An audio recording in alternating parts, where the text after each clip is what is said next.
జాబిలమ్మ ఆగవమ్మ ఆలకించవ ఈ శుభవార్త జంట ప్రేమ చాటెనమ్మ వేల వన్నెల ఈ శుభవార్త కలే తీయగా ఫలించేనని వరాలే ఇలా వరించేనని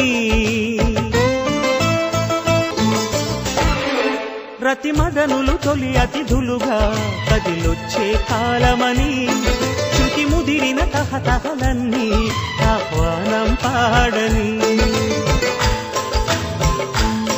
మన కలయిక కలలకు కలగా కనిపించే సమయమని